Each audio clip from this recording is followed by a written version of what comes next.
Hello, everybody, and welcome back to the Off-Farm Income Podcast. Thank you very much for joining us here on our YouTube channel for episode number 867. Well, I am very excited to bring this interview to you today. We are speaking with a young lady from Russellville, Kentucky. Miss Jenna Coles is going to join us, and she is the host of Jenna's Kitchen. Website, YouTube channel, Facebook, Instagram.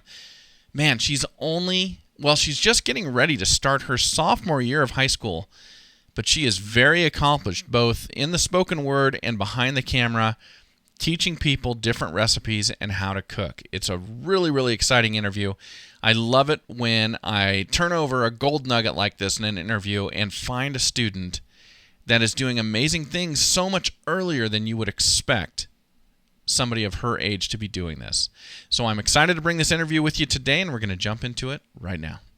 Well, joining me today is Jenna Coles, and she is coming to us from Logan County High School in Russellville, Kentucky. And she's got her own YouTube channel and website called Jenna's Kitchen, where she is teaching people how to make delectable treats and very, very delicious food. And she is just getting ready to start her sophomore year. So this is a very, very unique interview in terms of what I've been able to do here on Off-Farm Income. So Jenna, welcome to the show. Thank you so much for joining me today. Thank you for having me. You bet. I'm really excited. Well, good. I'm glad to have you on. I have been looking at your videos on YouTube. You are a natural behind the camera. Thank you. You're welcome. Thank you so much. I mean, it is, you do a good job, and I don't know, it's interesting, just kind of a peek behind the scenes in this. Do you do all the filming yourself? Do you just set up a tripod and go for it, or do you have somebody there filming you? My mom actually helps me film. We have this little light and a little tripod that we put all of our filming equipment on, and we just film in the kitchen. Okay. Where I am now. Yeah, right where you're at now. You're doing our interview from your set, which is your kitchen. I am. Very cool. Amazing Jenna's Kitchen. You do great. And so you make these delicious things, and you teach people how to do it, and you edit things down really quick, and bam, you've got a YouTube episode. That's about the gist of it, yeah. Very cool. Well, let's talk about you for a second. So do you live, I know Logan County High School is in Russellville, Kentucky. Are you in Russellville, Kentucky? I live in Auburn, which is about 10 minutes away from Logan County, but I do live on a farm. I live on a farm. We have cattle and chickens and a few gardens. Oh, really? Okay. Now, is this the type of farm where one of your two parents farms full time? Is it kind of something you do on the side? Describe that to us. My parents have always farmed. My mom grew up with a tobacco patch, and my dad has always been in the farming industry. But a while ago, he quit farming full time and now works with farm loans. Okay. But we all help in, we all pitch in all throughout the day. So it's kind of on the side, but at the same time, it's not. Like, it's our full time. We all do it. Okay. And we all love it. Yeah, I totally get it. That's why this show is called Off-Farm Income, because we're all trying to farm, and that's what we want to do. But the reality of the world is a lot of times we need some other sorts of income as well to keep us doing it. Yeah, very interesting. Now, is this a piece of property or a farm that's been in your family for generations, or is this new to your folks? Well, we have lived on this farm for about 7 years, and I think we've had it for longer than that because we had it when we lived in our old house, but the old house was too far. So if something happened here, we would have to figure out about it when we came to check on everything and make sure it was okay. Uh-huh. So we wanted to move so we can be closer to it and analyze everything that was going on and look at it in real time. Gotcha. So I think we've had it for quite a while. Now, so this is a place maybe that your folks purchased or something that was passed down to them? I think my mom or my dad bought it. Okay, got it. I don't know for sure, though, so don't quote me on that. No worries at all. Okay, now how long have you, well, here you are, you're just going into your sophomore year. So how long have you been part of the FFA? I joined my freshman year, and I plan on being an FFA all throughout high school. But I knew that I wanted to be an FFA since I was younger because my dad was an FFA, my grandpa was an FFA, and I knew I wanted to do it because it's something that I think I would enjoy. And I do. I love it. Okay. Okay, so you've been in just at a year now. You're just getting ready to start your second year, and you've served as a committee chair already. What committee were you chair of? I am the committee chairman of leadership. Of leadership. Okay, that sounds perfect. I think if there was a committee on public speaking, that's where I'd put you as the chair because you're obviously very good at that already. So it's so interesting, Jenna. I interview hundreds of FFA students every year. And the one thing I hear so consistently about the FFA from people is that when I came into the FFA, I was introverted, and I got into creed speaking and public speaking and CDE competitions, parliamentary procedure, all this type of stuff, and now I can speak in front of a group. But here you are, you just finished your first year of FFA, and you're speaking like the captain of a college debate team. You're already so gifted as a public speaker. Now, did FFA have anything to do with that, or is this something that you'd already developed before you came into high school? Well, first of all, thank you so much for saying that. That is very nice. But since I was younger, my mom put me in 4-H. I was been in 4-H for forever, and some of the contests was speaking, like speeches and demonstrations. Mm-hmm. So I've been doing that for quite a while, and it's just what I've grown up doing. So I feel more natural doing it, and I am very extroverted. Okay. So, but the FFA has helped me get out of my comfort zone a little bit and try new things. I'm doing the Quiz Bowl competition at State Fair, hopefully if we have it this year. Mm-hmm. But it's just been great. I love it. It's something that I really enjoy doing. I enjoy getting up in front of people and talking about something that I love. That's great. Well, man, that's like the number one fear of people in our country is public speaking. So if you love public speaking, I mean, imagine that what everybody hates to do is so fearful of doing is something you love to do. It gives you a real advantage in life. So that is great. That is really good. Thank you. Yeah, you bet. So, okay, so we're recording this in early July. This is it's airing in early August. Your state fair is at least still on the table. It's still a possibility in Kentucky. When are you supposed to have your state fair? We're supposed to have our state fair, I think, the third week of August. Okay. And it usually lasts about a week. So we're hoping that it still happens. They might have to have some social distancing rules or something if it's not able to happen in full capacity, but I still hope it happens, not just for my contest, because it's so much fun. Uh-huh. And state fair is just something that everybody should enjoy at least once in their lifetime. Yeah, that's funny. I'm happy that it's still on the table for you guys. I hope that you get to have it. Our county fair got canceled, so my daughter's county fair got canceled. Our state fair I haven't heard on yet, so I guess I should check into that. I hope it happens. I was going to actually try and go to the Iowa State Fair this year to a guest I'd had on the show who is a senior or just graduated. They were doing their final competition. It was a really cool competition. I was going to go try and watch it, but that one got canceled. So I know they're getting canceled all over the country. So I'm glad to hear that Kentucky has not canceled yet. Hopefully they find a way to have it and to keep it going. Hopefully. And hopefully they don't cancel it tomorrow after we've done this. Well, if they do, they do. I'm sure we won't lead anybody astray with our episode. But the disclaimer, everybody, is that check the website before you head down to the fairgrounds because we don't know. We don't know what's going to happen. No, we don't. All right. So you've been in FFA for a year now. I always love to acknowledge our FFA advisors on the show. Who are those folks for you? My FFA advisors are Wesley Estes and Jay Campbell. They're really great advisors. And Mr. Estes it was his first year. His dad had been teaching for a while, and then he retired. So his son took his spot. And I've had a great year with both of them. They're so much fun. Great. So you've got a legacy FFA advisor. I do. That's great. Wonderful. Well, thank you for acknowledging them. Jenna, I want to take a quick second and acknowledge our sponsors and everybody. Of course, I love to talk about the great companies that sponsor our show, and I always like to mention Lacrosse Footwear. And you can find Lacrosse Footwear over at lacrossefootwear.com at any of your local farm and ranch retailers. And I love talking about lacrosse when we do our FFA episodes.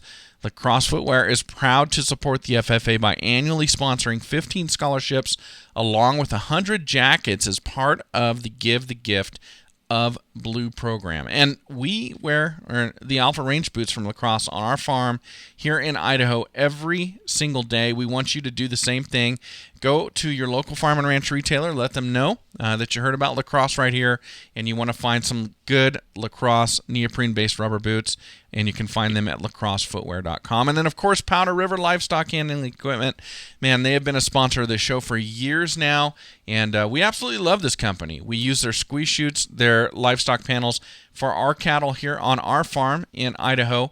And growing up in the West, you just always know about Powder River. Now it is my job to let everybody know about Powder River. They were developed working with the most wild and hard-to-handle cattle that we have in this country, and they developed their equipment to handle those cattle, and if they can handle those cattle, well, they can handle yours as well. So let your local farm and ranch retailer know you'd like to see that Powder River green out in their sales yard so you can buy the finest in livestock handling equipment as well. Okay, well, Jenna, let's talk about your supervised agricultural experience. So what's the official FFA sanctioned title of it? My FFA SAE is about agribusiness because my business, Jenna's Kitchen, I've had it for a few years, and I wanted to put it as my SAE. Okay. So I can further it. Okay. Jenna's Kitchen, which we obviously have been alluding to at the beginning of the interview. Now, I was on your website, and it looks like, did you start this when you were 9 years old? I got my YouTube channel when I was 10, but I've wanted it since I was really young. I've wanted a YouTube channel since I was 8 years old. Okay. Since 8. How did you, at 8 years old, how does an 8-year-old go, I want my own YouTube channel? Let's just start there. So I had seen this TV show, and it was a Food Network show, and there was this girl who was competing on there who had her own YouTube channel, and I was like, that is so cool. Like, I want to do that. And we were watching it, and I was like, I kind of want to do that, Mom. And she was like, what? So it took some convincing. It took 2 years of convincing. But after that, I finally persuaded them to let me have my first YouTube video, which was cookie dough, my favorite sweet treat. Okay. So you did one. Did you have the title of Jenna's Kitchen at that point, or did you just put out a video? We did. We had thought about it for a while, and then we did the first video, had the name figured out, and I've been doing it since then for almost 5 years. For 5, wow. So you start asking your mom, saying, I want to have a YouTube channel, and I want to talk about cooking and things like that. I'm assuming, was it always about cooking and recipes, or was there a different idea for the YouTube channel when you first started? When I first started, we were trying to come up with a name. And at that time, I was still playing my guitar, practicing every day. And then she was like, maybe you could name it Jenna's Jams, where I do guitar tutorials and cooking, specifically jams. And I'm like, I don't know if that would work, because back then I wasn't that involved in jam. Didn't really want anything to do with it. But now it's one of my major sellers in my business. Okay. Interesting. So after 2 years of being persistent about this, your mom finally went, okay, this young lady is serious. This is not a fly-by-night idea. She really, truly wants to do this, has a desire to do this. Yeah, I did a bunch of research about it. Now, an 8-year-old doing research, that might not be the best thing. But I watched a ton of videos of like younger kids my age when I did that. I watched them do it, and I was like, look at this. They did it. Why can't I do it? I can do this. Very cool. So you got started, and so I think you may have explained this and I missed it, but has it been food the entire time? It has since I got it. Once I got the channel, it was all food. Now, I do a couple challenge videos every now and then, like the Bean Boozle challenge. And for my birthday last year, we did the Who Knows Me Better with two of my best friends. Okay. So it's kind of, I do some videos that are not food exactly related, just to spice it up a little bit, keep it different, but mostly it is food. Okay. I love food. Me too. Too much. Of course, I'm 47 and my metabolism has changed over time. Okay, so we're going to circle back around to food, but I got to hear about this guitar playing. This is a surprise to me. Tell me about this guitar playing. When I was younger, I love country music. It's one of my favorite things to listen to. And a bunch of the music videos always had guitars. And I was like, this is kind of cool. Like, I wanted to do that. I wanted to do a lot of things when I was younger. So for Christmas one year, I got a guitar, and then I just started taking lessons. I learned how to play my favorite Taylor Swift song, at that time. Okay. Picture to Burn. We played it at a recital, and I kept doing it for a little bit, but then I got just way too busy with school and my business and all the sports that I was involved in that I kind of had to put it over to the side, kind of put it in the corner for a little bit. Okay. Now, every now and then, I still do pick it up, play my favorite song, try to learn something new, but it's not as prominent in my life as it once was. All right. So okay, so give me the age when you started on guitar. I think I was 7. 7. So you've been at it 8 years, almost a decade now. Almost. So how has your taste in country music, how has it developed over that time? Like, who is your favorite country music artist now? My favorite artist, he might not be traditional country, but it's Thomas Rhett. I love almost every Thomas Rhett song that has ever come out. Okay, interesting. Now, do you make room in there for any like old school country? I do. I love George Strait. I absolutely love George Strait. Very cool. Anybody else on that list? I like Garth Brooks, Blake Shelton. I know Blake Shelton's not old timey, but he still got some great songs. Oh yeah, absolutely.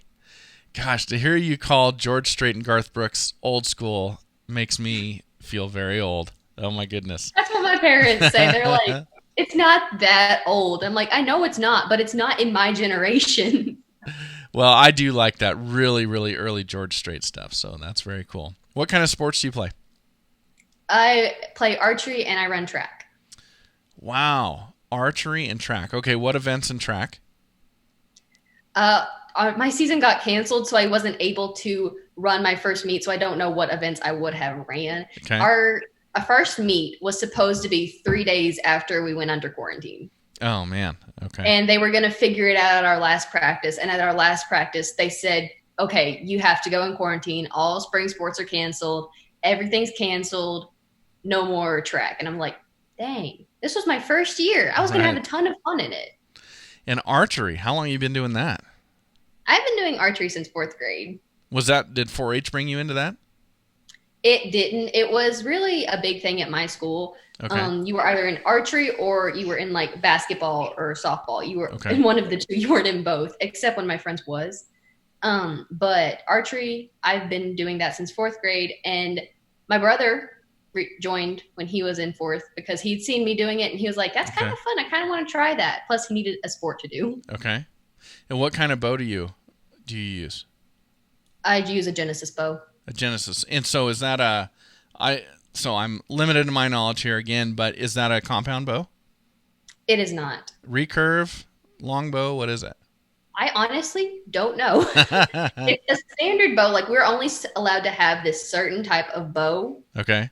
So for our tournaments, I couldn't think of the word. Okay. But we're only allowed to have a certain type of bow and these certain type of arrows. So we went to the bow store one year after my first year and got me a bow. Okay. And I've been using that bow since 5th grade. Okay. Very cool. Okay. See how easy it is for me to get distracted here. Tell me Me too. I'm the same way. Okay. So we need to talk about your business. Tell me about your business. Now, the business is called Jenna's Kitchen, and there's a website, jennaskitchen.org. It is a little out of date. I'm going to go ahead and warn y'all. It's a little out of date. And there's the YouTube channel, which is probably your main outlet for reaching people. Is that right? It is. I use my YouTube channel. I post videos every Saturday, but I promote my videos on my Facebook and Instagram. Okay, Facebook and Instagram. Tell us about your business. How does your business make you money? My business, I sell jams and breads and cookies and all kind of baked goods at my local farmer's market. And I take some custom orders. Like, I recently made a chocolate drip cake for a friend of mine, her 50th birthday. So I made her a chocolate drip cake.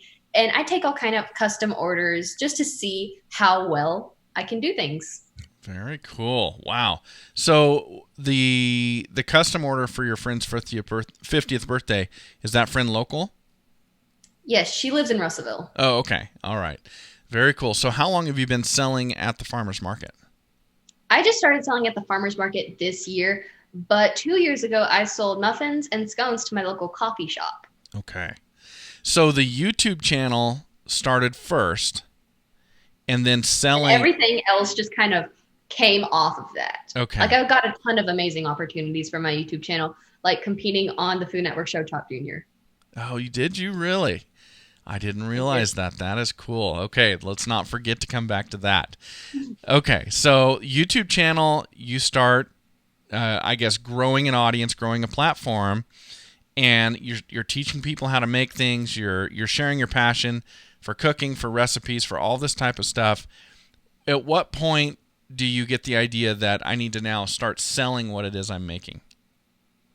So when I got that idea, the local coffee shop had reached out to me and they were like, we see all the kind of things you're baking. And I was posting a lot more on my Facebook and Instagram. And Okay. that's how they found that. And they were like, would you be willing to like sell us some of your muffins? And then that started this whole process. And then I got custom orders from that. I stopped selling to the coffee shop and started selling to the market.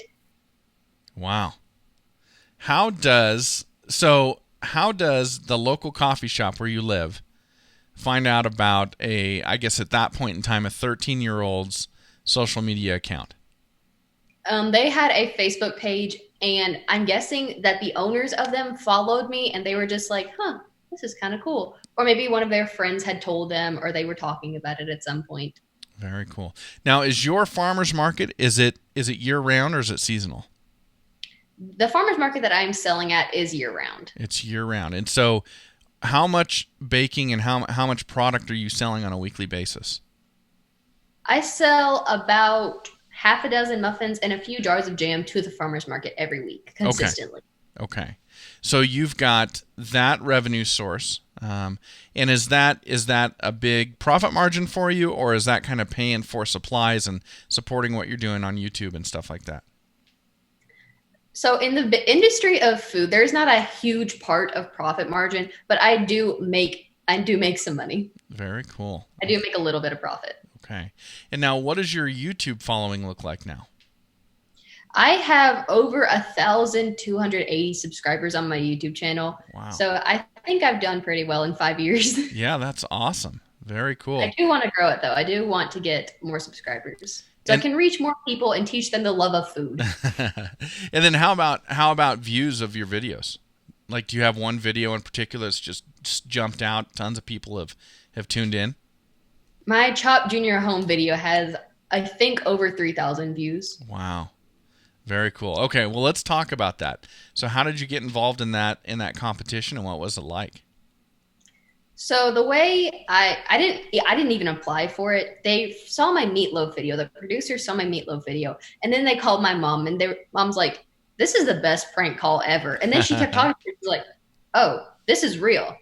So she comes home that day. She's like, "So I got a call, and some people want you to do Chop Junior." And I was like, "That's awesome. I want to do that." So we went through the application process. I had a few Skype interviews, and next thing you know, I'm in New York filming this episode, and it was farm fun. It was perfect theme for me and the other competitors. It was a ton of fun. Very cool. Very cool.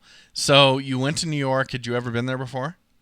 I had not. That was my first time in New York. Okay, and I'm assuming Manhattan, but I don't know for sure. I'm pretty sure. I don't remember which borough it was in. Were there a lot of tall buildings? Yes, there were. Okay. I'm pretty sure it was Manhattan. No, it was New York City.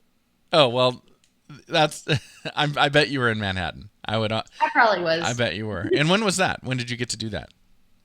We filmed it my 6th grade year, and then it aired my 7th grade year. So we're talking three years ago, something like that.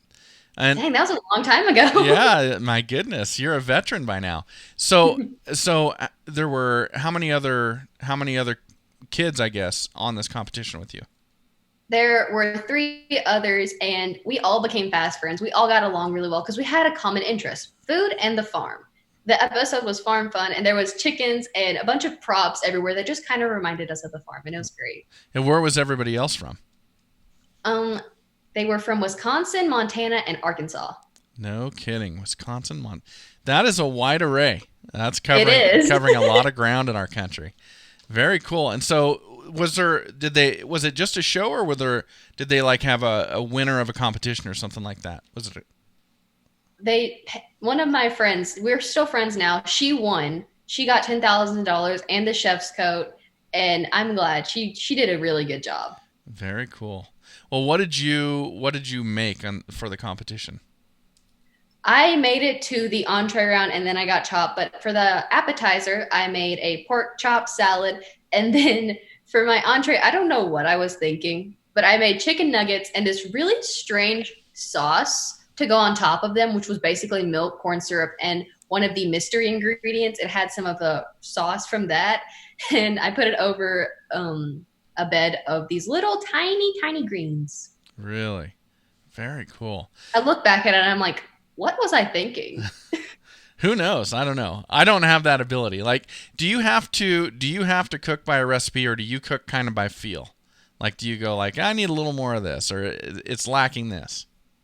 I don't really use a recipe, and sometimes that drives my mom crazy because I'll make something and she'll be like, this is good. What'd you put in? And I was like, some of this, a little bit of that. I got that from my grandmother because she doesn't have a recipe. I don't think she has a single recipe in her house, but her food always tastes so good. So I kind of learned it from her. Yeah, that's But my awesome. mom has to have the recipe. She's like, okay, I need you to write this down so we know how to make it again. You know, that's funny. So that's the way my dad cooked. He could just taste it and go, it needs more of this, it needs more of that. I stick to a recipe. I cannot do that at all. But my daughter, who is just a year younger than you, she is such a rule follower unless she's cooking. And then all of a sudden, That is me. I follow rules. Like everybody makes fun of me all the time, but there's two different personalities in me. There's me in the kitchen and then there's me outside. Me outside, strict rule follower. Me in the kitchen, let's just see what happens. and there you go. Yeah, so that's identical. That's really fun. Well, very cool. So you got to do that competition. You're still going with the YouTube channel. Now, we know what your most popular video has been. What's your favorite video that you've done? Probably the first one that I ever made was eggless chocolate chip cookie dough. Okay, eggless chocolate chip cookie dough. Very cool. Why is that your favorite? Is it nostalgic because it was number one? That was my first demonstration that I ever did for 4-H that I talked about earlier. And the story of that video kind of has a little bit of backstory because when I was younger, I always loved making cookies with my mom, but she would never let me eat the dough because it has raw eggs, which can give you food poisoning, salmonella. She didn't want me to do that. Okay. So I found a recipe and it was eggless chocolate chip cookie dough. I said, Mom, can I make this? She said, sure, you can try it. She was like, this probably is not going to be good. Uh-huh. But I tried it and it was great. I make it all the time. It's one of my favorite sweet treats. And she was like, what's the first video that you want to do? I was like, this is what I want to do. This is the very first one that I want to do. Okay, awesome. Well, I totally understand your mom looking out for you. But I do too. I'm going to sit here and tell you that while that can happen with raw eggs, you're looking at a 47-year-old guy who's consumed, I don't know, hundreds of pounds of raw cookie dough, never had salmonella. I'm all right. I've made it. So, you know, it's one of those pleasures in life. But I say that I'll probably get it tomorrow. It'll probably happen to me tomorrow. Okay, so You only live once, so go for it. you only live once. That's true. Of course, that could be not very long if you screw it up, right? Okay, so tell me about where this is going. Where do you want to take this with? I mean, you're great behind the camera. You're great speaking. You're great. And by the way, for people who watch, they don't understand because I do some stuff on camera. Obviously, I do stuff behind the microphone. But when you get really focused on trying to kind of step into the moment, to try and be what the people who either watch or listen to you expect, throw on top of that you need to now be able to remember how to put stuff together and teach people how to cook. It's a whole other element that can throw you off. So what you're doing is not an easy thing, and you're very, very good at it. So where do you want to take this? Thank you for saying that. And what I want to do is I want to, further my farmer's market offerings with Soki. That's the name of the market. Okay. And one day I want to develop a cookbook. Okay. With all the recipes that I'm creating. I've started it, and I got a grant from FFA. It was a Shark Tank grant, and it's going to help me further my cookbook and help me develop it faster. Very cool. That is great. So you want to develop a cookbook, and do you have a timeline on when you want this done by? A while ago, I wanted it to be done by the time I graduate high school, but now that I have this grant, it's probably going to happen hopefully a little bit faster than that. That is great. Okay, so a cookbook's coming. What about your on-camera presence? Do you want to take that anywhere? I'm just going to keep doing videos all throughout high school, and I'll probably continue it when I go to college. But I just want to keep doing what I like to do. Well, I don't blame you. That's great. Do you have like a local news station there? You could be, Jenna could be on cooking at lunch or teaching people recipes at lunch or something like that. I do go on WBKO. I do that sometimes. I go on midday making recipes, and I went on midday when we went under this whole Corona thing. I did it virtually, and it was fun. I like to do that. I like to go on the virtual station, and the people there are so nice. They're so nice, and it's something that I like to do. That is great. Okay. Well, that is exciting. You're going to be a published cookbook author before you're even done with high school, which is Hopefully. you will. Yeah, that's really cool. Where do you want to take FFA? Do you want to go and explore becoming deeper into the officer team later in your time there, or are you so busy with what you're doing with Jenna's Kitchen that you kind of got to keep FFA where it's at right now and focus more over here? I mean, how's that all going to work for you? I hope to become the FFA, the Logan County FFA's president one day. Hopefully, we're gonna hope for that. But right now, I'm a committee chair, and I like where I am. But I want to advance. I want to go deeper into the officer team and make a bigger difference on our chapter's FFA. And I hope to become a regional officer. Very cool. Good for you. Well, let's do this. You have done so much. You're a natural at what you're doing already, and you have not allowed anything to shut you down. Age. Mom saying, "Nah, I don't think so." You were persistent. You wanted cookie dough. Mom said no. You figured out a way to eat cookie dough. I mean, you're a person who gets things done. What kind of advice do you have for other FFA students out there, or other students who are in 4-H not quite to FFA yet, who they might have an idea, but it's people are looking at them and going, "I don't know." What advice do you have for them for finally convincing people you're serious and then making it happen? My advice would be, if you're passionate about something, you're going to find a way to do it and make it happen. So if people are doubting you, just do it. Show them that you can do it, and then they'll be behind you, and they'll help you grow to your full potential of what you're wanting to do. And you can do it. You can do anything you put your mind to. That is great advice, and I love that, what you said. If you're truly passionate, if you truly want to do it, you're going to find a way to do it. Yeah, that is great. Well, Jenna, this has been really exciting. I'm very excited for you and to see how this develops over the next 3 years and then even beyond. Thank you so much for coming on today and sharing this with us. Thank you so much for having me. This was a ton of fun. All right. And everybody, you can find Jenna's Kitchen at jennaskitchen.org, and as well as YouTube, Instagram, and was it Facebook? Was that the other one? Yes. Awesome. Very cool. Okay. Thanks again, Jenna. Thank you so much. Well, thank you for being here, everybody. Thank you to Jenna Coles for joining us today. And as always, enjoy your journey to the ultimate lifestyle business, agriculture.